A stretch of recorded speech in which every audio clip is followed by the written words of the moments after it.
যদি আপনাকে বলা হয় যে এই দুনিয়াতে একটা এমন আইল্যান্ড আছে যেখানে মানুষের যাওয়াকে প্রায় মৃত্যুকে দাওয়াত দেওয়ার মতো মনে করা হয়, যেখানে সবুজের যতটা সুন্দর দেখায় ততটাই ঘাতকও, আর যেখানে পা রাখতেই আপনার মনে হতে পারে যে প্রকৃতি এই জায়গাটাকে মানুষের জন্য নয় বরং শুধু তার সবচেয়ে বিপজ্জনক প্রাণীদের জন্য সংরক্ষিত রেখেছে, তাহলে হয়তো প্রথমবার শুনলে আপনার মনে হবে এটা কোনো সিনেমার গল্প। কিন্তু সত্যি হলো এই জায়গা সত্যিই এই পৃথিবীতে আছে এবং পুরো বিশ্ব এটাকে স্নেক আইল্যান্ড নামে চেনে। এই নাম শুনলেই কেন ভয় লাগে সেটা তখন বোঝা যায় যখন আমরা এর ভিতরে লুকিয়ে থাকা আসল গল্প, এখানে থাকা বিষাক্ত সাপের শক্তি এবং এই আইল্যান্ডের সেই নীরব আতঙ্ক বুঝতে শুরু করি, যা এটাকে পৃথিবীর সবচেয়ে ভয়ঙ্কর জায়গাগুলোর মধ্যে অন্তর্ভুক্ত করে দেয়। এই আইল্যান্ড ব্রাজিলের সমুদ্রে অবস্থিত এবং এর আসল নাম ইলহা দা ক্যামাদা গ্রান্দে, কিন্তু সাধারণ মানুষ এটাকে স্নেক আইল্যান্ডই বলে, কারণ এর সবচেয়ে বড় পরিচয় এখানকার সবুজ বা সমুদ্রের সৌন্দর্য নয়, বরং এখানকার বিষাক্ত সাপের জনসংখ্যা।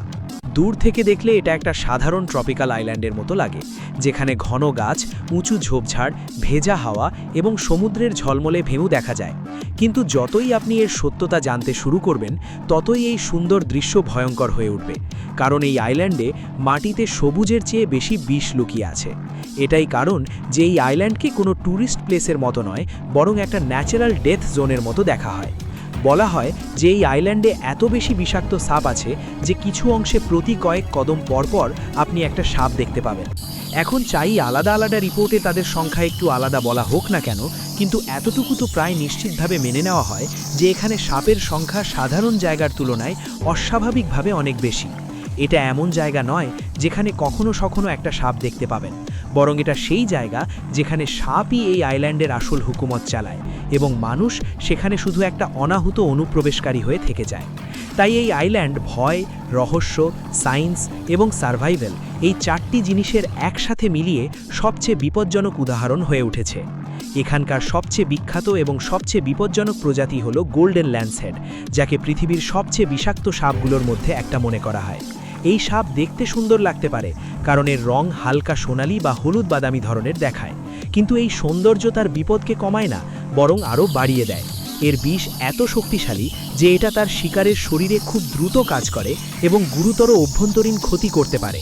অনেক এক্সপার্ট মনে করেন যে এই প্রজাতির বিষ এত বিপজ্জনক কারণ এটাকে তার শিকারকে তাৎক্ষণিকভাবে দুর্বল করার প্রয়োজন হয় এবং এটাই এটাকে অন্য অনেক স্নেক স্পিসিস থেকে বেশি ঘাতক করে তোলে।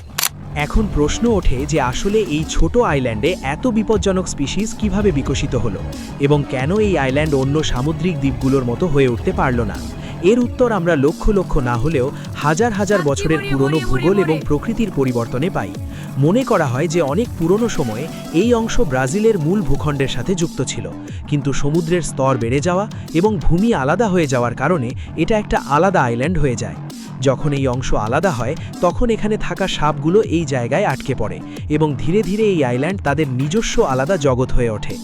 এখন যখন কোনো জায়গা মূল ভূখণ্ড থেকে আলাদা হয়ে যায় তখন সেখানকার পুরো ইকোলজি বদলে যায়। যে প্রাণীরা আগে এদিক ওদিক ঘুরে শিকার খুঁজতে পারত তাদের এখন সীমিত জায়গায় বেঁচে থাকতে হয়। যে প্রজাতিগুলো আগে বড় পরিবেশের অংশ ছিল তাদের এখন নিজেদের ছোট বন্ধ জগতে বেঁচে থাকার জন্য নতুন উপায় অবলম্বন করতে হয়। স্নেক আইল্যান্ডেও ঠিক এটাই হয়েছে। এখানে থাকা সাপদের সামনে সবচেয়ে বড় চ্যালেঞ্জ ছিল খাবার এবং বেঁচে থাকার উপায়, এবং এই চ্যালেঞ্জই সময়ের সাথে তাদের এমন করে তুলেছে যে আজ তারা পৃথিবীর সবচেয়ে বিপজ্জনক বিষাক্ত প্রাণীদের মধ্যে গণ্য হয়। এই আইল্যান্ডে বড় প্রাণী খুব কম ছিল, তাই এখানে আসা পাখিরা এই সাপদের জন্য গুরুত্বপূর্ণ খাবার হয়ে ওঠে। কিন্তু পাখিরা কোনো ধীরে চলা প্রাণী নয়, তারা পলক ফেলতে উড়ে যেতে পারে। তাই যদি সাপের আক্রমণ দ্রুত এবং কার্যকর না হয় তাহলে তার শিকার হাতছাড়া হয়ে যাবে। এখান থেকেই এই সাপদের বিষ আরও ঘাতক রূপ নিতে শুরু করে। বিজ্ঞানীদের মতে এটাই কারণ যে গোল্ডেন ল্যান্সহেডের বিষ এত কার্যকর যে সে শিকারকে খুব তাড়াতাড়ি দুর্বল করে ফেলতে পারে। অন্য কথায় বললে এই আইল্যান্ড এই সাপদের শুধু বেঁচে থাকার জায়গা দেয়নি, বরং তাদের আরও বেশি প্রাণঘাতী করে তোলার জন্য একটা পরীক্ষাগারের মতো কাজ করেছে। এখন একটু কল্পনা করুন যে আপনি একটা নৌকায় বসে এই আইল্যান্ডের কাছে পৌঁছাচ্ছেন। দূর থেকে আপনার কাছে এটা সবুজ শ্যামল, শান্ত এবং প্রায় স্বর্গের মতো লাগছে, কিন্তু যেই না আপনি কিনারের কাছে আসছেন আপনার মন বলছে যে এখানে কিছু অস্বাভাবিক আছে। হাওয়া সেই, সমুদ্র সেই, গাছ সেই, কিন্তু এই জায়গার নীরবতা আলাদা, যেন পুরো মাটি কোনো লুকানো বিপদ লুকিয়ে বসে আছে। আপনি কিনারে নামলেন এবং প্রথম নজরে হয়তো কিছু দেখা যাবে না, কিন্তু তারপর হঠাৎ ঝোপের নিচে হালকা নড়াচড়া, পাথরের পাশে সরে যাওয়া একটা চকচকে দেহ, গাছের ডালে জড়িয়ে থাকা একটা শরীর, আর আপনার এহসাস হয় যে এই জায়গা শুধু জঙ্গল নয়, বিষের দুনিয়া। স্নেক আইল্যান্ডের সবচেয়ে ভয়ঙ্কর ব্যাপার শুধু এই নয় যে এখানে অনেক সাপ আছে, বরং এটা যে এখানে বিপদ যে কোনো দিক থেকে আসতে পারে। কিছু সাপ মাটিতে লুকিয়ে থাকে, কিছু গাছের ডালে বসে থাকে, কিছু ঝোপের ভিতর এত ভালোভাবে মিশে যায় যে চোখের সামনে থাকলেও দেখা যায় না। এর মানে হলো মানুষের জন্য এখানে একটি কদমও পুরোপুরি নিরাপদ নয়। আপনি নিচে তাকান তো বিপদ, সামনে তাকান তো বিপদ, গাছে নজর দিন তো বিপদ, আর এটাই এই জায়গাকে মানসিকভাবেও খুবই ভয়ঙ্কর করে তোলে। এখানে মৃত্যু শুধু একটা সম্ভাবনা মনে হয় না, বরং প্রতিটি দিকে লুকিয়ে থাকা উপস্থিতির মতো অনুভূত হয়। এটাই কারণ যে ব্রাজিল সরকার সাধারণ মানুষের জন্য এই আইল্যান্ডে যাওয়া প্রায় পুরোপুরি বন্ধ করে রেখেছে। এটা এমন জায়গা নয় যেখানে রোমাঞ্চের জন্য লোকে টিকিট কেটে চলে যাবে, বা যেখানে ট্রেকিং, ক্যাম্পিং বা অ্যাডভেঞ্চার ট্রিপের অনুমতি আছে। এখানে প্রবেশ শুধুমাত্র খুব সীমিত, খুব বিশেষ এবং খুব নিয়ন্ত্রিত পরিস্থিতিতেই দেওয়া হয়। কিছু সায়েন্টিস্ট, রিসার্চার বা প্রশিক্ষিত টিমকেও যখন এখানে যাওয়ার অনুমতি মেলে, তখন তারা পুরো সুরক্ষা প্রস্তুতি নিয়ে যায়। এই ব্যবস্থা নিজেই বলে দেয় যে এই আইল্যান্ড কতটা অস্বাভাবিক এবং বিপজ্জনক। এখন ভাবুন, যদি কোনো কারণে কোনো সাধারণ মানুষ এখানে আটকে যায়, তাহলে তার জন্য সবচেয়ে বড় সমস্যা কী হবে? প্রথম সমস্যা হবে কোথায় হাঁটতে হবে সেটা বোঝা, কারণ আইল্যান্ডের মাটিতে সবুজের মানে নিরাপত্তা নয়, বরং লুকানো বিপদ। দ্বিতীয় সমস্যা হবে সাহায্য না পাওয়া, কারণ এটা কোনো ভিড়ভাড়া জায়গা নয় যেখানে তাৎক্ষণিক হাসপাতাল, ডাক্তার বা রেস্কিউ টিম পৌঁছে যাবে। তৃতীয় এবং সবচেয়ে বড় সমস্যা হবে বিষের দ্রুত প্রভাব। যদি গোল্ডেন ল্যান্ডসেডের মতো সাপ কামড়ায়, তাহলে সময় খুব দ্রুত হাত থেকে বেরিয়ে যেতে পারে। তাই এখানে যাওয়াকে শুধু ঝুঁকিপূর্ণ নয়, বরং বাস্তবিকভাবে আত্মহত্যার সমান মনে করা হয়। এই আইল্যান্ড নিয়ে অনেক গল্পও শোনানো হয়, যার মধ্যে কিছু সত্যের কাছাকাছি লাগে এবং কিছু হয়তো সময়ের সাথে ভয় বাড়ানোর জন্য আরও বড় করে দেওয়া হয়েছে।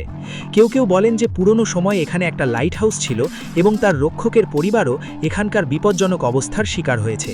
কিছু গল্পে মাছ ধরা লোক বা সাহসী মানুষের এদিকে ভুল করে চলে আসার কথা বলা হয়। তবে এই গল্পগুলোর প্রতিটি অংশ পুরোপুরি প্রমাণিত নয়, কিন্তু এতটুকু ঠিক যে এই আইল্যান্ডের ছবি এত ভয়ঙ্কর হয়ে উঠেছে যে মানুষের কল্পনাও এটাকে আরও বেশি ভয়াবহ করে দেয়। কিন্তু যখন আসল জায়গা নিজেই এত বিপজ্জনক, তখন গল্পগুলোকে বেশি মেহনত করতে হয় না। স্নেক আইল্যান্ডের ভয় শুধু এই জন্য নয় যে সেখানে সাপ আছে, বরং এই জন্য যে সেখানে মানুষ এবং প্রকৃতির ভারসাম্য মানুষের বিপক্ষে চলে যায়।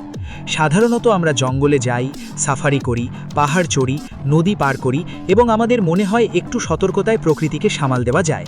কিন্তু স্নেক আইল্যান্ড সেই বিরল জায়গাগুলোর মধ্যে একটা, যেখানে প্রকৃতি স্পষ্ট ভাষায় যেন বলে দেয় যে এই জায়গা তোমার জন্য নয়।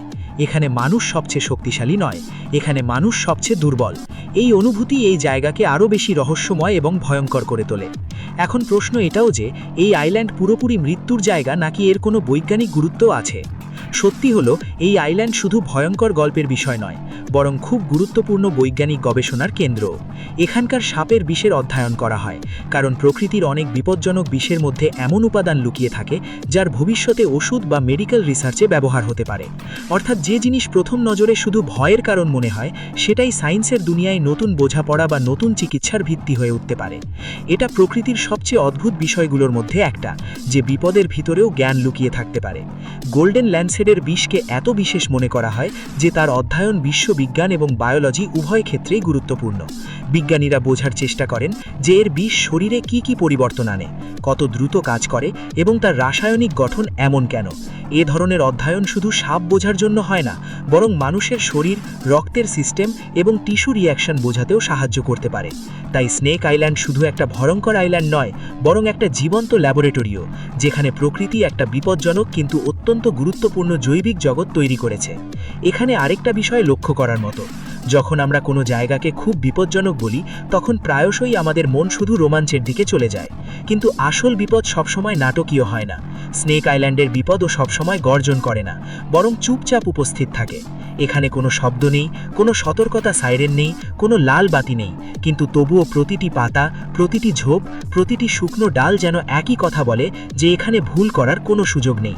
এই নীরব বিপদই সবচেয়ে বেশি ভয় তৈরি করে, কারণ মানুষ সেই জিনিস থেকে বেশি ভয় পায় যা কম দেখা যায় কিন্তু সর্বত্র উপস্থিত থাকে।